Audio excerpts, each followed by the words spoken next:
What's up? Hi. Here with my beautiful wife. Beautiful view. The sunset is nice too. We were just going to tell a little bit about our story and about how we met. We never did get to do that. He's keeping me warm because it's very, very cold. Chilly up here. We're on the rooftop. We've been meaning to do this story, and we wanted to catch a sunset. And now it's winter. Now it's winter. So yeah, I met Sarah initially. I was on a press tour for the Heart of Man movie in 2018. We were doing before we came out in theaters in Australia and New Zealand. So we did screenings in different cities, and Sydney was one of those. And Sarah, I'll let you briefly tell your part, but Sarah was at that screening. She just happened to be there with a friend, yeah? Yeah, so my part of the story was I had a friend that really wanted to go watch this film, and I had no idea what it was about. She just said that she heard really good things, and I was like, well, you really want to go, I'll just come with you, and got her tickets, and then we ended up going. She ended up bailing early, which is really funny because I was her ride, and usually she would want to leave early, so it actually worked out well because I ended up watching the film and was really deeply impacted. And because she wasn't with me anymore, I was like, well, I guess I can just stay for the question and answer, which these guys up on the stage talk about their film, what inspired them. Yeah, so we had so we would show the film and then do a Q&A. And it was myself, Jason Paymer, who's the producer, and William Paul Young, who was one of the guys in the film with us, who was the author of The Shack. We did this tour along with our distributor, Rod.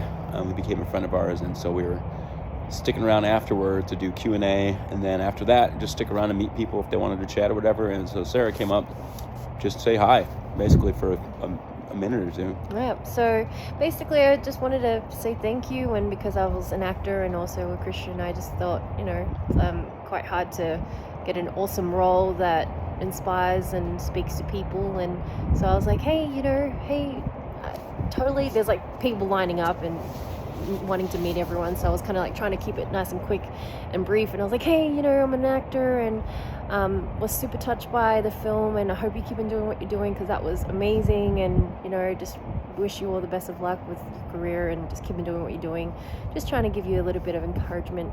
And then I'm like, oh, she's kind of cute. I'm like, yeah, well, follow me on Instagram. We can follow each other and stay in touch. It wasn't even a flirty thing, but it was hey, cool. You seem like a cool person. Yeah. Obviously, I'm like, she's cute and stuff like that. So anyway. Yeah. So we follow each other on Instagram, and for probably 6 months or maybe a year, not even a year, we just randomly, but just friendly, like the post, cool picture, whatever. Yeah. We did have a few text messages here and there, just being like, oh, what a cool post. And I did post about the Heart of Man, I think that day. Right. And you had messaged me right after I posted up being like, hey guys, watch this film. It was really, really fantastic. Watch it. And then you were like, hey, nice meeting you. And I was like, hey, if you're in Sydney still, I'll take you around. And you're like, oh, I'm already gone. I'm in New Zealand. Yeah, I left the next day. Yeah, so I was like, man, if she would have hit me up that night, I would have gone out, show me around Sydney or whatever. But yeah. So yeah, anyway, we didn't even flirt or anything though. No. We were just just being friendly. Yeah. But what was crazy was 2 weeks. This is the cool thing, is 2 weeks after meeting him, and again, in my head, in the Heart of Man, he was brunette, and in real life he's blonde, but I completely forgot because again, I did think, I was like, who's the blonde guy at the front? Why does he look so different to the lead actor? And I was like, oh, it's the lead actor. But my mom actually woke up one day and she woke up 2 months later, you said? No, it was 2 weeks later. She woke up I was still living at home at the time, and she was like, hey, I had this weird dream of your husband. And I was like, yeah, right, I'm so single. She was like, no, he was blonde hair and blue eyes and an actor. And I'm like, that doesn't sound like anyone I know. And she was like, and he seems American. And I was like, and then the same week,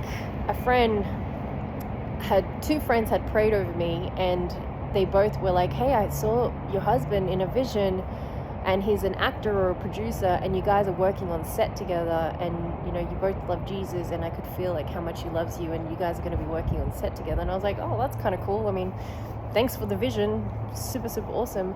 And they kept on saying it for, I'm talking about 3 years. For 3 years, my mom kept on saying yeah, I saw your husband, he's very handsome. And he's like, and no, and you know, whoever I date, she'll be like, nope, that's not your husband, he's blonde hair, blue eyes, and American. I'm like, okay, just chill out. But she ended up being right, which was so funny. And actually, on top of that, another friend of mine reached out after posting up our story on the way we met. Actually was like, hey, do you remember me telling you, like, I feel like you're going to meet someone who's American. So another friend of mine who was my tutor, my American accent tutor, actually said, I always felt very strongly from the Lord that I would marry an Australian model. No. Anyway, so yeah, there was just a lot of cool stuff along the way. But, you know, again, we were just friends and stuff, and we didn't chat, but like for probably a couple of years we didn't like have any contact on Instagram or anything like that. She unfollowed me on Facebook. I did. Okay. Because I'm going to tell the quick version of this. This is a 17-minute video. The quick version is because she was, you know, you go through, you clear out people you haven't talked to in a while, and we hadn't talked in a while, so she just got rid of me. And anyway, fast forward, she's an actress and had started feeling led for a while to move to the States for acting. And she had like a lot of people in the same week, producers, friends, be like, why are you here? Like, I really feel like you need to be in the States pursuing acting. And so she randomly had liked a post of mine an old post of mine on Instagram. And it was me and an old lady, and she used to work with old people, so she liked the post. So she liked this, and I was like, oh, hey. I was like, hey, cool, you know, hope you're well. And she's like, oh, cool, yeah, hope you're well, too. She's like, I'm coming to the States for acting. I was like, awesome. She's like, yeah, I'm moving to LA. I was like, well, look, a lot of stuff's happening in Atlanta. If you want to, like, I'm happy to jump on a call and just give you some, like, whatever advice I can give you, just to kind of give you the lay of the land here in the States and how it's going and stuff. So we did, and then that was probably like around December 20th, and it was just like a friendly call. And then we texted a little bit over the next few days, and then we both ended up we both were exposed to people with COVID, so we both had to self-quarantine until we got tests back, at least for me. Just before Christmas. And we both found out the same day we had to do that, so we ended up like chatting back and forth a bunch, just like sending voice memos. And he was very cute. He was like, oh, we should do a video Skype love story script, and we should film it. And it was a little bit flirtatious at that point. He was like, we should write a love story of these two people in quarantine that fall in love overseas or something. Interesting film to make. And but yeah. Anyway, so we started kind of chatting a little more and starting to kind of be a little more flirty. You know, before it was just friendship and just like there wasn't anything like romantic or flirtatious going on. So like, yeah, you know, kind of enjoying kind of hanging out together a little bit, voice memos and stuff. Anyway, we came out of quarantine, and we ended up talking on her Christmas day, which was our Christmas Eve. Like 6 hours. Yeah, and FaceTime, like just basically hung out all day long in FaceTime. And then we chatted on your Christmas day. Yeah. And you were baking while I was watching the sunrise at the beach. All the mushy details. Basically, we ended up connecting, and then after that, just started chatting just every day, doing FaceTime and stuff like that. And after a couple of weeks, we're like, man, there's something really significant here. And so then she started considering coming to Atlanta instead of LA, just trying it out, seeing if we clicked, you know, because at that point we're like, man, like I really like this person, but like let's see how we are on the ground together. So anyway, she came here January 27th, and she was going to come a little bit later, but the U.S. was thinking about closing the borders for Australians because the U.S. had started to have outbreaks or something like that for COVID. Anyway, so she bumped her ticket up, came as soon as she could just to make sure she'd get over here, and that was it. We just knew. And within a couple of weeks of being together, we were already talking about making sure that she didn't have to leave. And so we were like, cool, I love you. We want to get married like maybe August, September. But then the reality is she would have to go home. Like we'd be apart for 6 months, if not longer, while she waited for the right visas and stuff. And it was like, well, what if we just get married like soon? And so it was April 1st, and we decided not to post that we were going to get married because it was April. It would have been seen as an April Fool's joke. Actually, a few people were like, is this an April Fool's joke? Are you really getting married, or are you just like randomly? But we decided, because we didn't want to we're like, we can go to the courthouse and then we can do a wedding later, but we didn't want to have like 2 different wedding dates. So we were like, okay, well, what if you would have had to leave by like the 26th of April or 27th, right? Yeah. 3 months after she got here. Yeah. We're like, what if we just plan a wedding in the next 3 weeks? And so the next day, we started planning a wedding before I even officially proposed. Yeah. I didn't like pop the question or whatever. And so we just started planning a wedding. And that first day we had the venue, we had the DJ, and we had the food booked. And then everything else just came into place. Tons of help from friends and family. And you guys can see, if you haven't already seen our wedding video or in the pictures, like our wonderful friends, Jesse and Brittany made that. And like just so many family and friends just pitched in. We couldn't have done without them. And Sarah's mom helped us financially with the wedding so much. That was so generous. It was just like such a beautiful thing to come together. So many people just helped make it happen. Yeah, it was just a celebration of what the Lord had done for us, and it was just like so powerful. So anyway, that's how everything happened and why we got married so quickly and everything like that. And she wasn't pregnant, but now she is. So, baby, want to tell us the news? Well, we're having a baby boy June, May 13th. The little Torrance baby, super squishy, super cute. Found out we're 3 months right now. And, 4 months. Next week's 4 months, yeah. 4 months. Well, we're 15 weeks. Yeah. Oh, yes. So in a next week. week is 4 months. Oh, Lord, this time has gone so quickly.